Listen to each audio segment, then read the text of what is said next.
back downstairs working on the Jose 50-watt head. And as always, brought to you by 3 Monkeys Solderless, home of the world's best cables for your pedal boards and for your turntables and your car stereos, RCAs, DCs, quarter-inch. Check us out at 3monkeyssolderless.com. All right, so we're back building the amp. Where we last left off was installing the board, doing all the connections there. Finishing up the little mod here. Connecting the power supply to the high volt power supply to the rectifier, doing all that good stuff. So all that's left to do to finish this thing is the shielded cable work to connect the mixer resistors to the tubes, for the Jose master to be connected to the tone stack, and for the jump switch to be connected as well to the same points here. So let's just get going. All right, so we're gonna start with the Jose. I need my meter.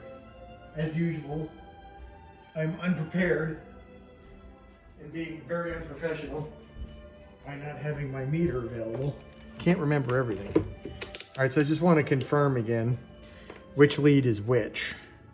So I'm just gonna, one of these I stripped so I could remember which is which, but you know what? I don't remember anymore. So that's too bad. So we're just gonna tone test, well, first of all. All right. Okay, we need to pull this out. Okay, connection's broken. Okay, so this one here goes right there. All right, so that right there is the input side. So that's gonna go basically to right here. All right, so we can, and then this one here is the output side, which would go over there. All right, so I'm just gonna mark where I want it cut, like so. Strip a length of the lead. All right, I'm going to grab the pokey tool.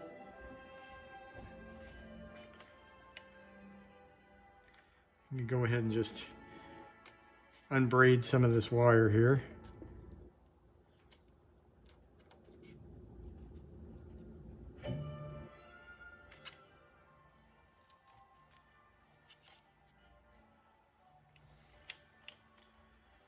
Bring it back, kind of wind it around itself like this. All right, I'm gonna take a little bit of heat shrink.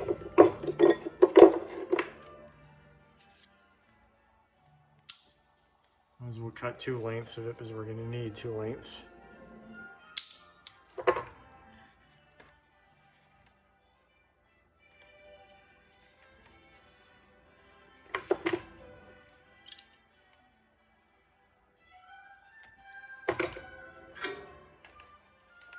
Grab our heat gun.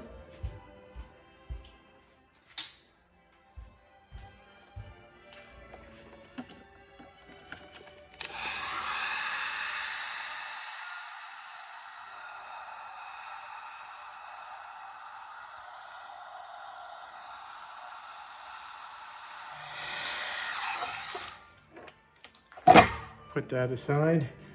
Turn on the fan. We remembered this time. Okay.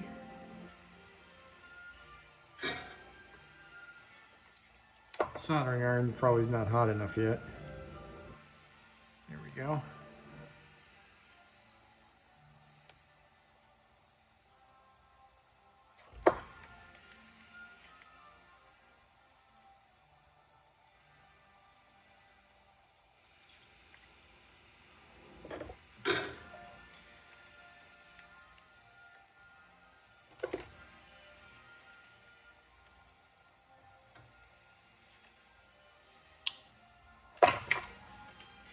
Get our next connection going, same way.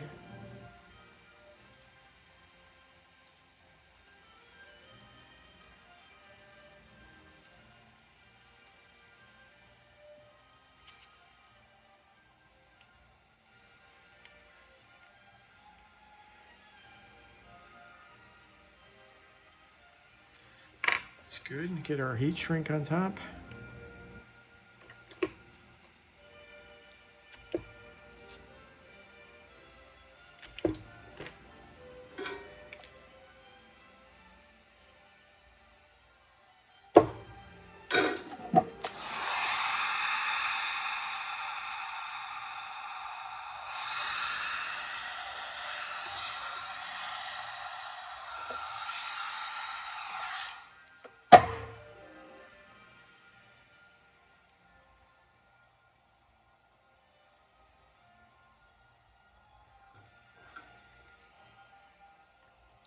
Solder it in. Okay, I'm gonna get those two over there. Now I'm gonna get some wire ties here. I'm just gonna go ahead and I'm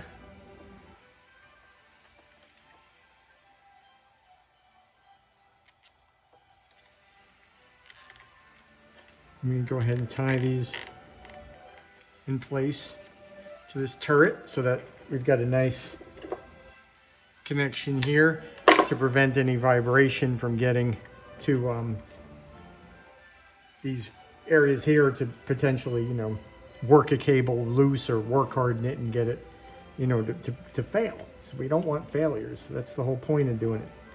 There's no failures. That's the whole reason for making these things, is no failures. This is the way you want to do it. All right, so we got that ready to go. So we have our Jose Master set up. So you can sort of see when it's in sort of non-Jose mode. I got to turn this on. Okay, so this is a continuity tester, right? So you can hear it beep when there's continuity. When there's no continuity, it doesn't beep. So when the Jose Master is in the push position, you have a continuity between the two, which is like a stock amplifier does, right? The 500K would be connected. The junction, rather, the slope resistor and the 500 pi treble capacitor would be connected to the cathode right here. When it's in the pull mode, right, it's broken. And now you have a variable resistor between those 2 points, which acts as in conjunction with a pre-phase inverter master volume, right, which is coming off the treble control to the phase inverter here. You have 2 masters going on at the same time. And it tends to make the amplifier sound a little bit fatter at lower volumes. So that was sort of like the whole thing for Jose's deal. Now these Zener diodes, they are always in the circuit. Whether it's pulled or pushed, they're in the circuit. So that's used as sort of like a limiter circuit, clipper limiter at this junction right here. So that creates some compression, some squaring off of the wave or rounding off of the waveform, a little bit of a limiting factor, which, you know, adds some pleasing sort of, it's more of a pleasing thing than it is like a real chainsaw kind of clipping. It's more of compression, of limiting, that sort of smooths the sound out in my mind. That's sort of the whole idea of this like Jose Master deal. All right, so we've got that done. The next thing we're going to want to do is to bring our input mixer resistors or resistor into this stage right here. So we have, right, we could start with from here, right, which will come up to there. So we're going to need about this much lead. So we're going to ground the shield. I know I kind of catgut my tongue right there. We're going to ground the shield on this solder lug right here, which makes everything sort of nice and secure. So you don't want your cables flopping around, right? You don't want stuff flopping around inside your amplifier. So, you know, that's not a good thing. Oh, so yeah, I mean, along those lines, so not to be talking out of school, this is obviously complimentary. So somehow or another on my feed, I got recommended, there was, I guess, a tone party or something at someone's house in LA or somewhere, I'm guessing around that area, that Dave Friedman from Friedman Amps attended, and he was kind of opening up this JCM 800 that had been modded by an unknown person, was acquired by the person who was shooting the video, and they were kind of looking at the thing and testing it out and comparing it against some of, you know, the Friedman amps and stuff like that. So inside of that amplifier, I mean, I think Dave would agree with me that the mod, although it didn't, let's say when it was when it was static, just kind of playing, when you weren't adjusting anything, it didn't sound bad. But the build quality was, you know, something a little bit left to be desired there, right? I think that we could agree on that. It had issues. Although it still sounded good, it had some issues. And in terms of reliability, I'm not so sure. So inside of the amplifier, I thought was something that, you know, I think I've seen once before, but it just still baffles my mind. It was a filter capacitor, right? So I can kind of, let me get, we're going to take a quick minute here. I'm going to find a, I didn't think we were going to be talking about. Let me just find a filter capacitor. Okay. So we'll have something like, if you modded the amp, this amplifier, and you wanted to put in some more gain stages and you needed filter capacitors to kind of, you know, work with that B plus stage, that node, for whatever reason, and you would decide to use like an axial kind of capacitor like this, and you didn't really have anywhere to put it, that the solution would be to kind of put it inside of a plastic bag and then just leave it in there. So it would be like, all right, what are we doing?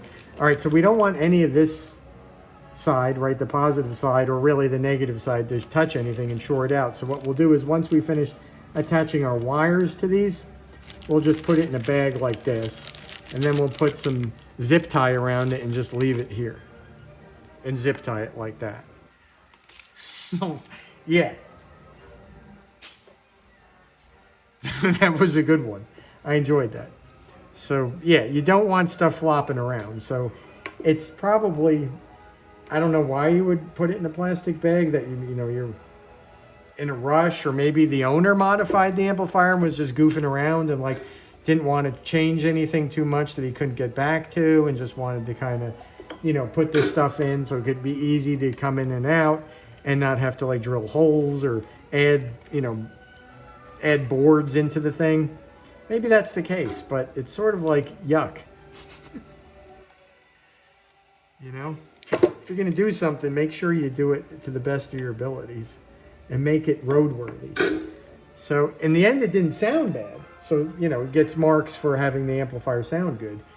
It's just, you know, there was a lot of, you know, less than professional sort of like attachments or changes to it where the amplifier like would, when you turned the potentiometer, would make a lot of noise. It was kind of janky.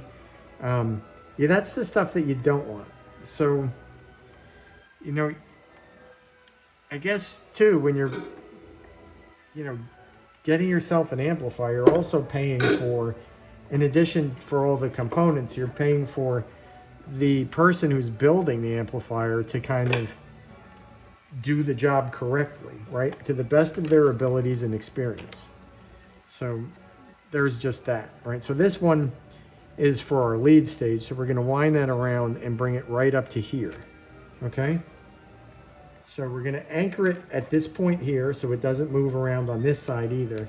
And it's going to come up to this point, right? And we're going to wrap it around the base of that turret. So I'm going to get it like that. I'm going to strip a little bit more than before. All right, about that much. Looks like I'm doing about 1 inch, something like that.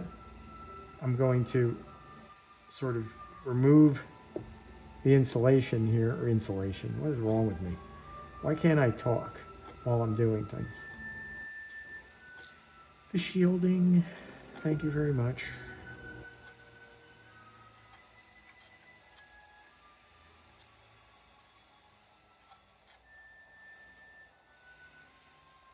Right, and once you're done with this, right, because you're kind of poking around and pulling on all this braiding, you're probably going to have a couple of pieces of braiding fall down into the chassis. That's unavoidable.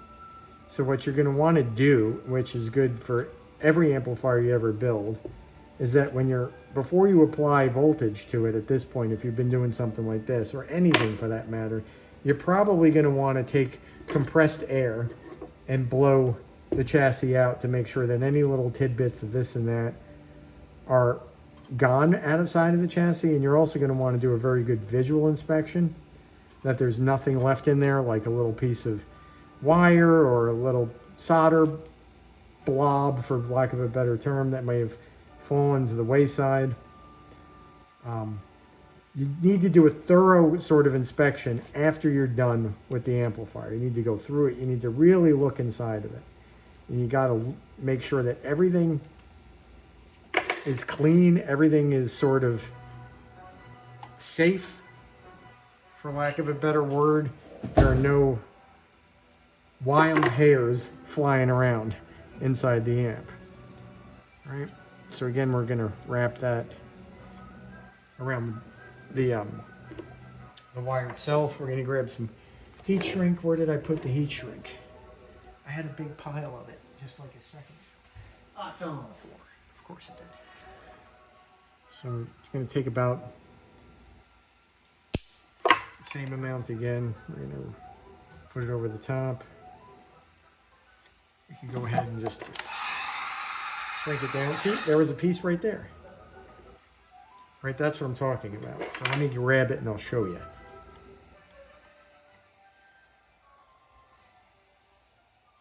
me see if I can get that in the camera. But there's a little piece of the shield wire, the braid, right there. So when you blow out the chassis with compressed air, all that stuff is going to come out. And then you're again going to look at it with a very keen eye for anything that looks out of place. And then once you're at that point where you've done that and you're ready to power it up, you're going to power it up on a variac. Well, I think I like to do it that way. I mean, some people, it's like you got to form the capacitors. You really don't got to do that anymore. I mean, if the amplifier has been, let's say, off for like 40, 50 years and you kind of want to, maybe reform the capacitors, try to. You can do something like bringing up the amplifier very slowly over time to sort of get the electrolytics going again. But I just bring it on a variac because number one, it has an amp meter on it. And you can tell if there's any problems that, the amplifier is going to draw more current than you're expecting it to. So you're gradually bringing up the variac while you're watching the amp meter. You might have, another 1 or 2 meters somewhere inside the amplifier measuring, your bias, measuring your B+, measuring in a few different areas. And as you slowly bring stuff up, you're going to watch everything just to make sure that it all looks correct, right? You don't want to just flip the switch and let the smoke out of everything if you've got a problem. You want to be able to identify the problem before it becomes something that's more than just a little nuisance. Right? So, and you always kind of test as you go along. Like we had tested, when we put in the power transformer to the switches, we wanted to make sure that we were getting the right voltages everywhere. They were getting, 3.4, 3.6 volts on your filaments, that you were getting, 360 or so volts around on the high volts, that your power transformer was doing what you expect it to do. Because the last thing you want to do is finish the thing and then you realize, oh, the power transformer isn't running right. I connected it wrong. I connected it to the 240, or I connected it, in a way that you're not supposed to. So you never want to go to the end of the amplifier and then be like, oh, is it going to work? You want to know pretty early on if it's working or not. All right, so we're going to repeat the same sort of nonsense again. I'm going to strip some of this insulation off here. It's being a little bit of a pain. Why is that? It's just grabby right now. I don't really understand that. Let's give it, there we go. There we go. Okay. So you can go ahead and remove a lot of this shielding here.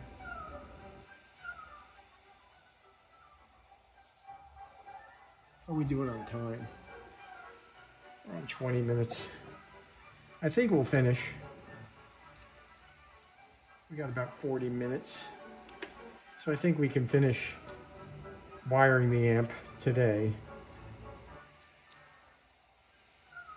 Quite possibly.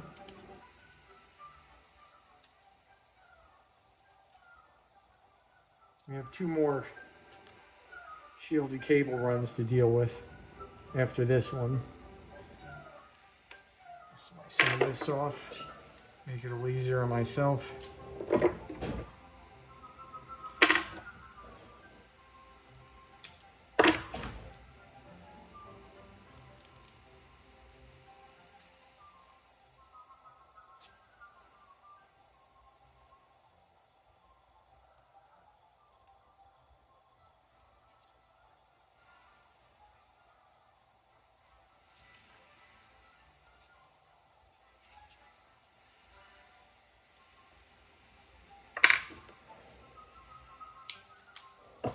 Okay, so now we're again gonna kind of give ourselves a little bit of a base here and tin that up so we can solder it to our terminal tab, our grounding tab right here. All right, so we're gonna run it through like that. Move this cathode out of the way. Here we go, like so.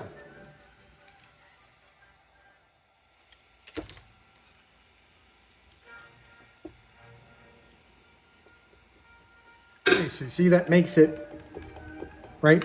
It's stuck there, it's grounded, the shield is grounded. It's a good way of doing things. So now we're just gonna bring this up, right, to this point here. So we could basically run it along the side like that. So right about like there. I'm gonna cut off about the same amount as before. Insulation. And we can go ahead and just peel back, unbraid our braids.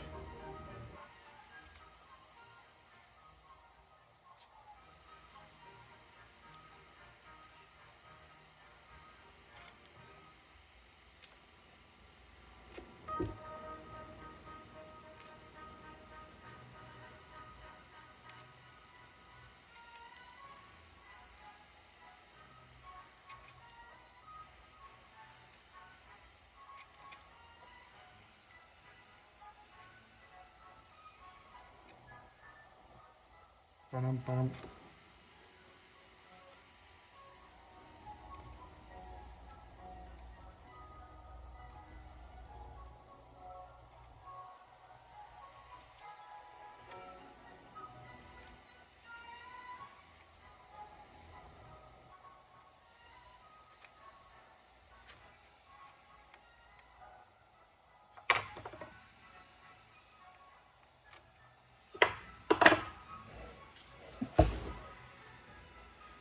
Wrap it.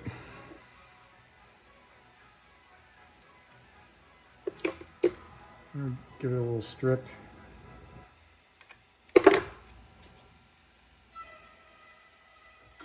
Tin it.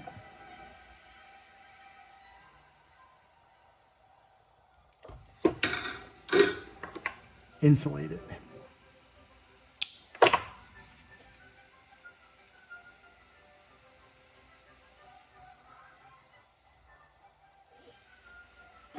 Shrink it.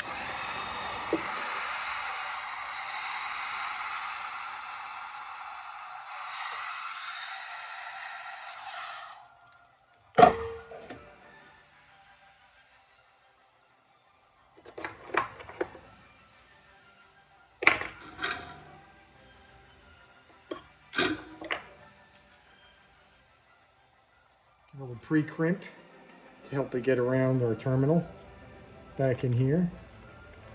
All right, so we can kind of coax it into position like so. There we go. And we can tighten it up a little bit.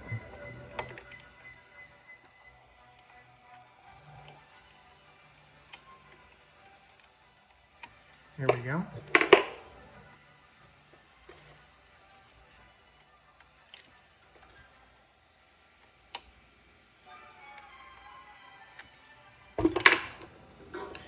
And we could just go ahead and solder it home, being careful not to burn our capacitors. Get under there nice. There we go.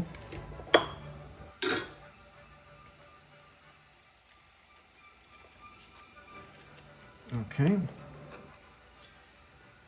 Grab our wire tie and secure it to this turret.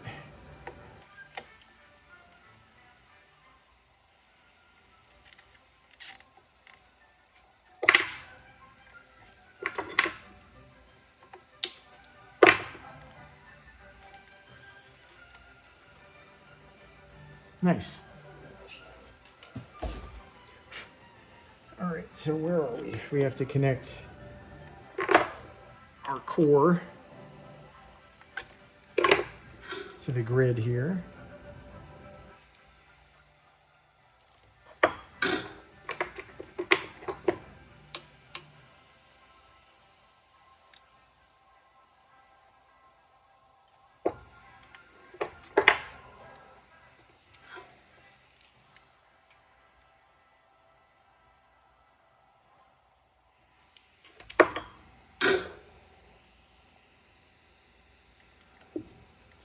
Good.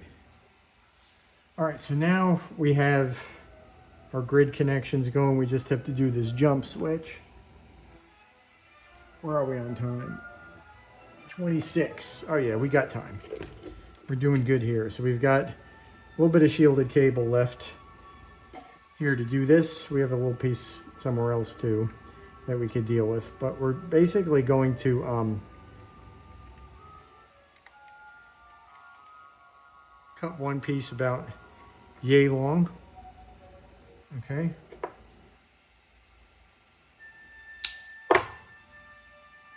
Let's see if we ended up getting lucky here.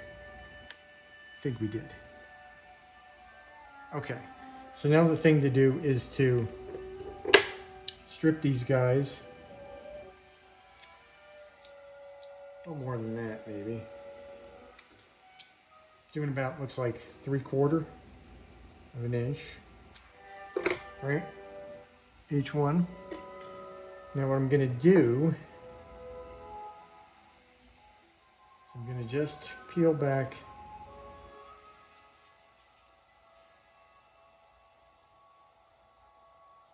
a bit of it like that.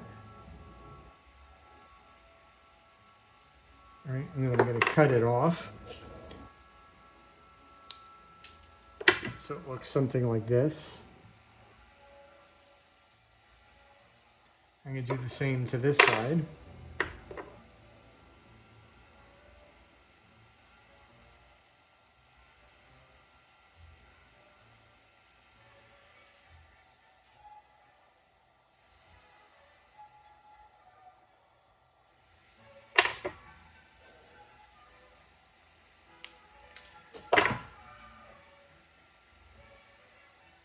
All right, and then I'm going to take the two together like this. I'm going to grab some bus wire.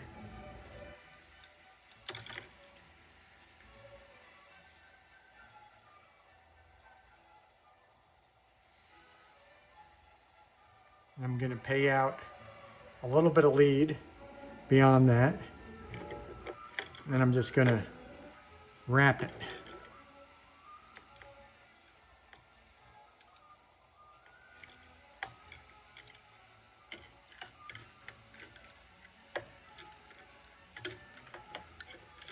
Like that.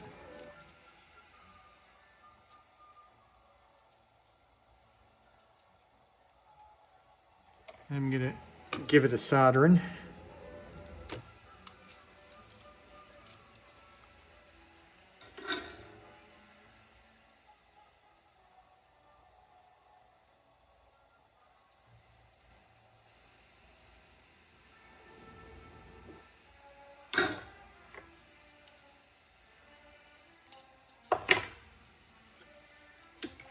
All right, so this is what I ended up with.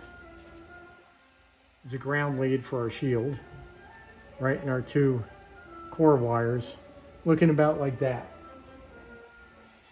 So what I can do then is I could take some insulation off some black insulation, right, which is good.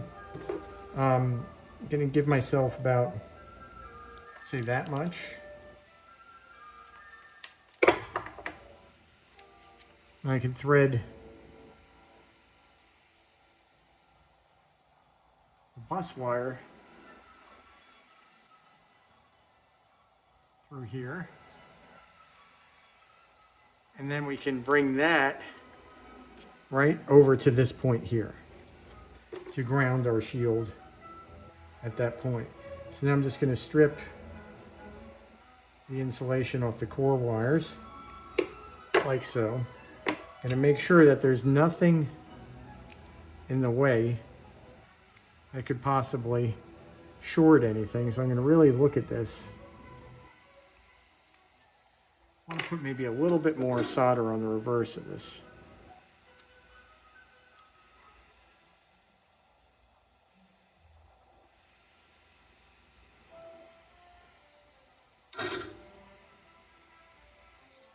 That looks good right there. So we don't have any chance of a short there. We're going to attach here, and then we're going to go to these 2 points. So now would be the time to strip the other ends.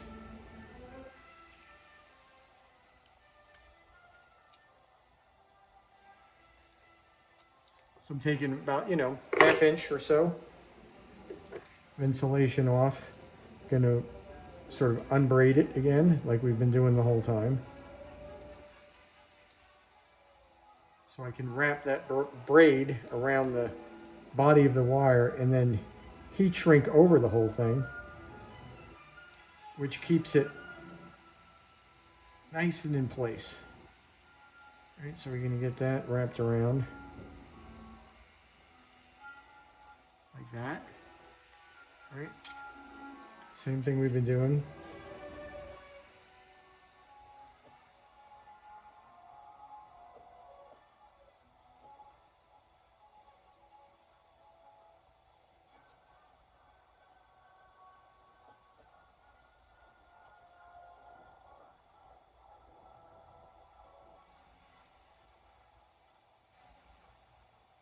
Wrap it around their base, wrap it around a wire, right? So that looks good there. Then I can cut off 2 lengths of heat shrink.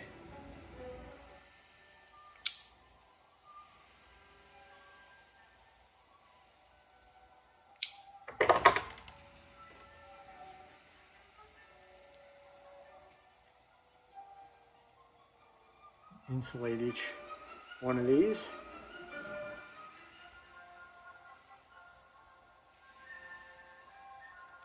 Very good. Then we can apply our heat.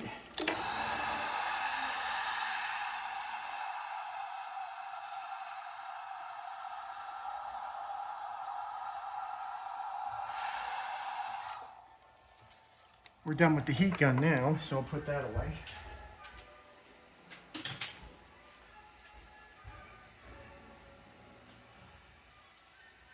Okay. I'm going to strip our core on the opposite side. Give those a tin.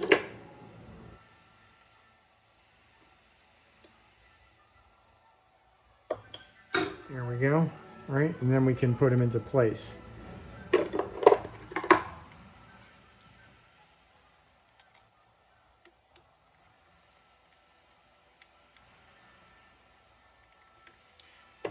This side didn't get tinned quite right.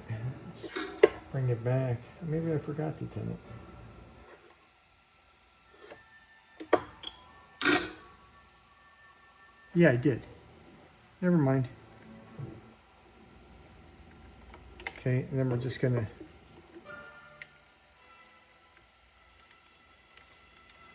put them through our switch lugs here.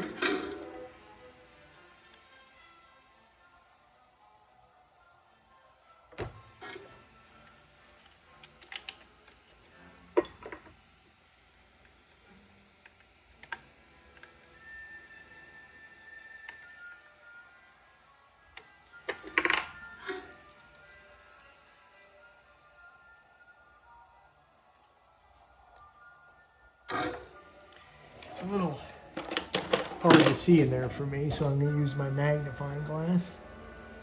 That looks good.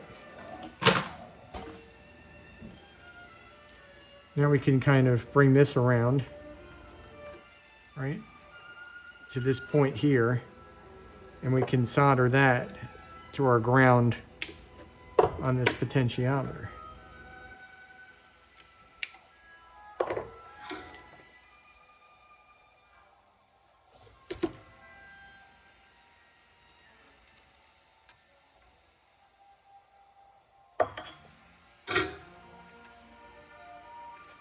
All right, so that's done. Now we can solder each one of these right to their corresponding point on the mixer, or rather grid resistors.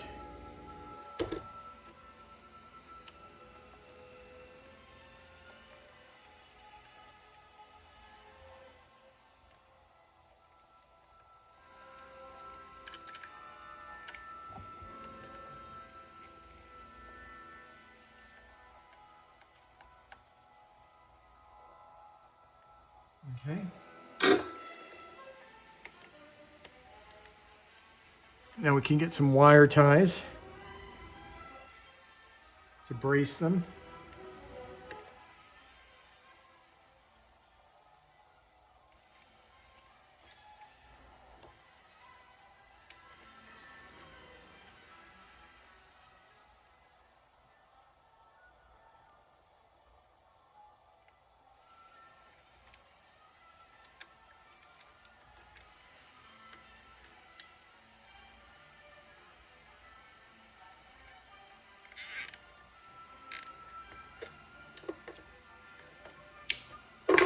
All right, so that makes sure that this connection stays, and tidy that connection up a little bit.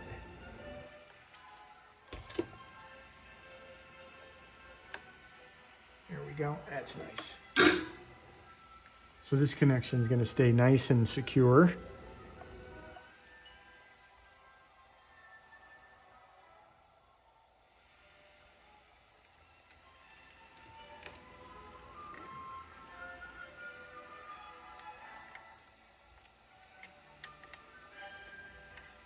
Needs a little bit more of a pre-bend on there so it can wrap around and I can grab it. There we go.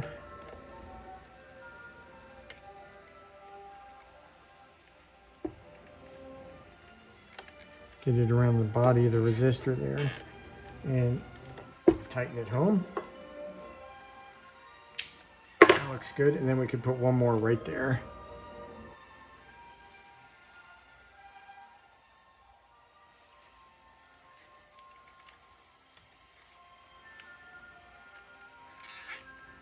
For extra neatness. There we go.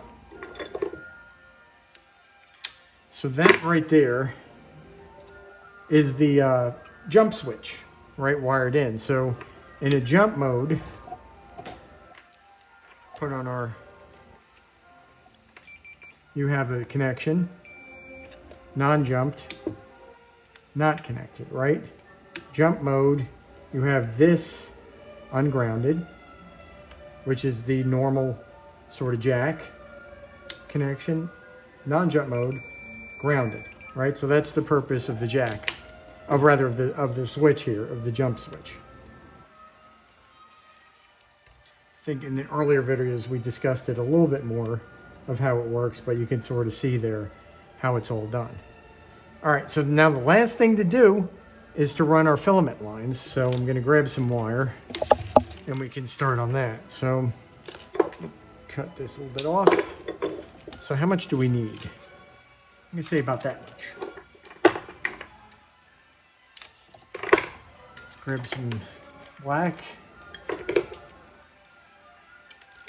I get about the same amount, or exactly the same amount, I should say.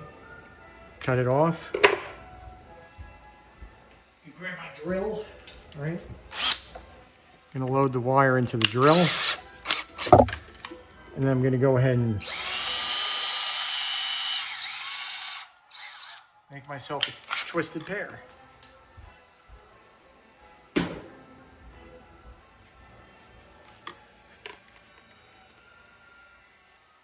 For any electricians out there, I'm sure you've seen that done.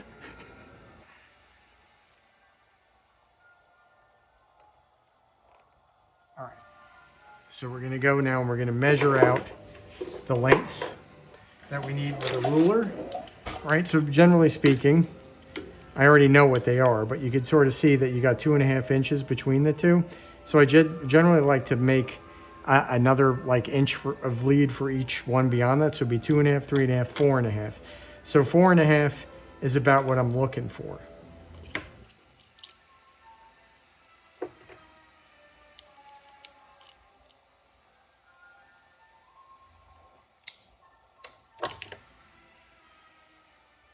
So I'm gonna splay the ends on each end of this, right? Like that. Strip.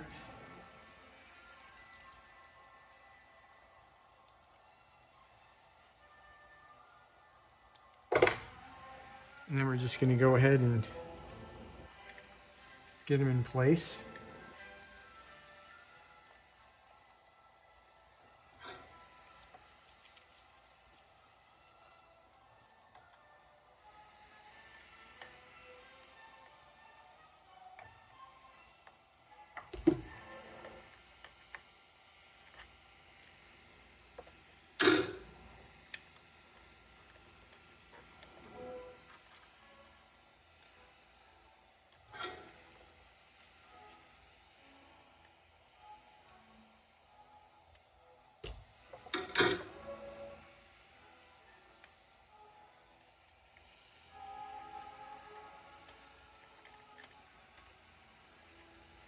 Or so you're continuing the same sort of color for each pin, because these are your phases, right? So on your filament line, it's a center tap filament line produced by a transformer. So each one of these is 3.6 volts, yes. And yes, they are both AC, yes. And they are frequency-wise out of phase with each other due to the fact that they're coming out of this transformer. So what you have, which is kind of, let me see what time we're at. 42. All right, I got time to flap the gums a little bit. So what you have in a phase inverter, right, is two opposite phases. So if they each have noise on them that's out of phase with one another, you're going to have phase cancellation. So the heater hum can be eliminated just through basic phase cancellation of the two legs of the heater wires, right, being that they're out of phase with each other. So if you screw that up and don't have them in the same order, you're kind of not taking advantage of that noise rejection that's sort of given to you by nature and by coincidence, right? That's what you kind of call like an elegant solution, right? The solution is just there. You don't have to do anything. You don't have to force anything. You don't have to contort anything into devilish sort of like manipulations. It just wants to do it. So that's what the best things in life are, is just things that already want to do what you want them to do. It's like you don't have to invent anything. It's just there. You just take advantage of it. So that's, that's sort of what you got here with the heaters and in a push-pull amplifier.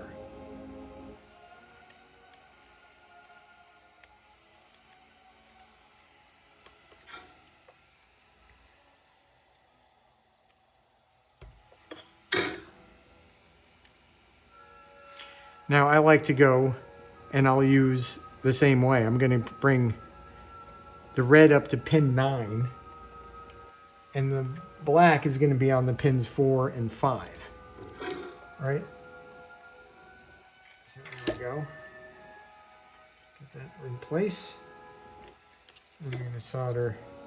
It's a little challenging working here, right? Because you're so close to the output jacks and you have all these other wires already in place, and you don't want to burn everything and melt stuff, so you got to be a little bit careful. And it's hard to get in there with this camera stuffed in my face.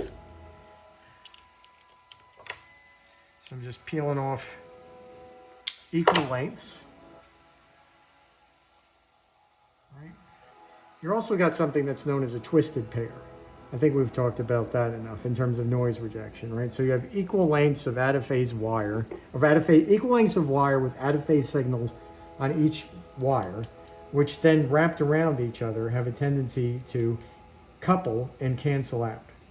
So whatever AC sort of like signature, like frequency you got riding on there is going to cancel out. You're still going to get your voltages, but you know, there's going to be less noise on those lines. So that's used a lot in, like, you know, phone lines. It's used in balanced cables like you would use in a, you know, microphone or studio runs. The balanced cables, the three sort of, there you go.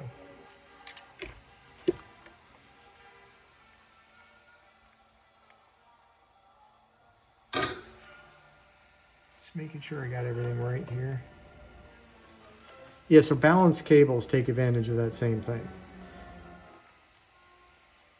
So anytime you want to make like a twisted pair of something of a signal, you can take any signal pretty much and then feed it through a transformer to get, you know, different phases and take advantage of it. So transformers are often, audio transformers are often good ways of making things that will be lower noise.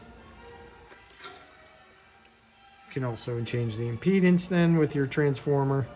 You can make something that is good for running long lengths, right, by having very low impedance.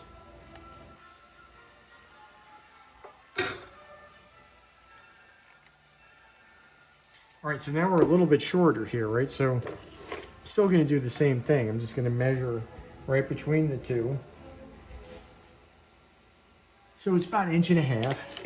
So we're going to be looking at what? 1.5, 2.5, 3.5.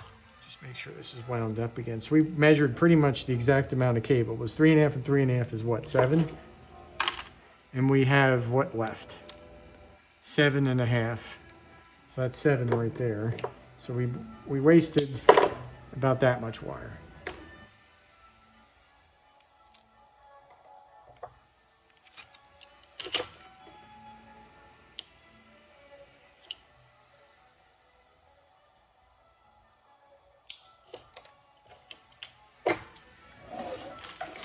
Roller away, Felita.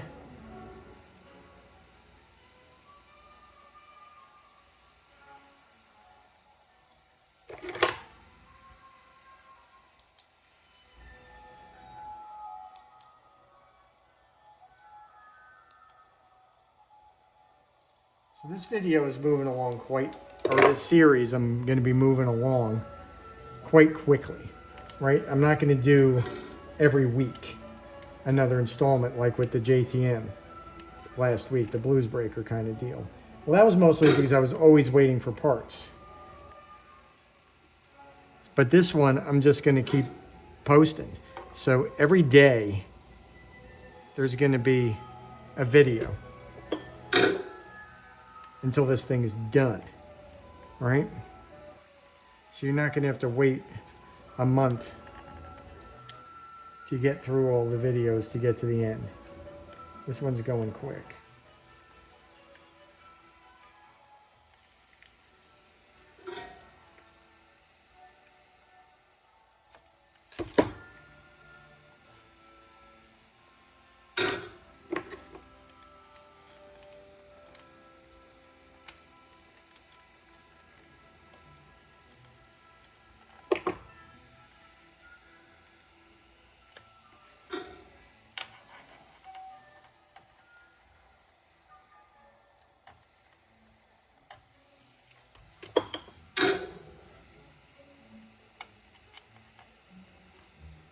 Sounds a bit nutcrackerish, but this plucking strings. I don't know if we're not even to Halloween. And I'm already starting to see Christmas items at the grocery store. which makes me happy. But at the same time, it's like, I'm not ready for that yet. It's like summer just ended. I just entered fall. We got Thanksgiving, we got Halloween here in the States.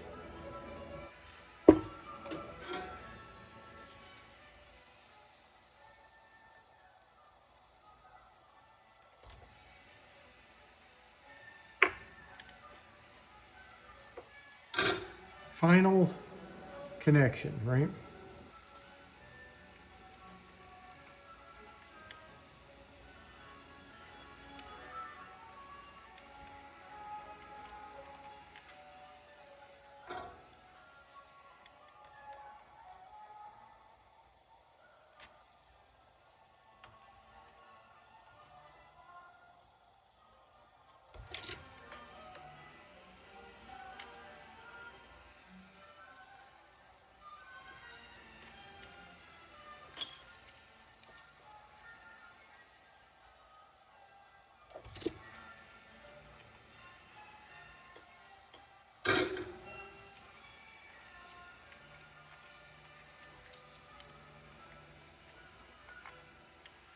Clean up all the leads to where I want them.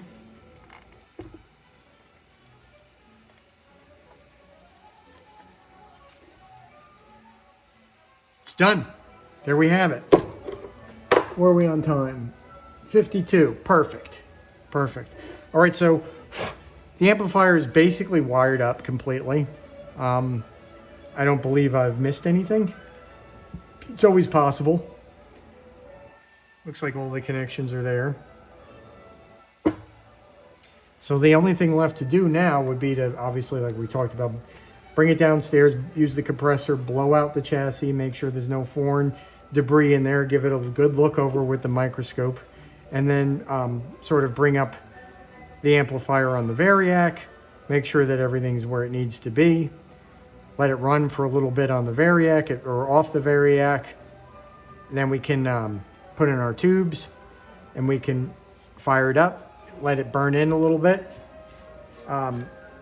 you know, adjust the bias as needed as we go through burn-in, and then we can start listening to it and adjusting the amplifier a little bit more, getting the bias right, getting like the best advantage that we can, roll the tubes around a little bit. I don't know whether I'm going to do all that on camera, because that is usually kind of like a time that I need to sort of concentrate a lot on what I'm hearing and thinking at the same time about what I'm talking about. It's not going to work. I really need to sort of be in a dark room, because I like to look at the tubes in a dark room. I like to watch them, seeing how they're glowing. I like to, you know, look at all that kind of stuff. And once it's burned in, then we're going to hear it. So I think that's it. We're moving right along. This thing will be done fairly quickly now. We only have, you know, maybe 6 or 7 hours of work to do to get the amplifier burned in and sounding right. Maybe a little more, and then we'll put it in the case, and then we'll see the whole thing together. All right, so once again, we'll see you next time, and thanks for watching. See you then.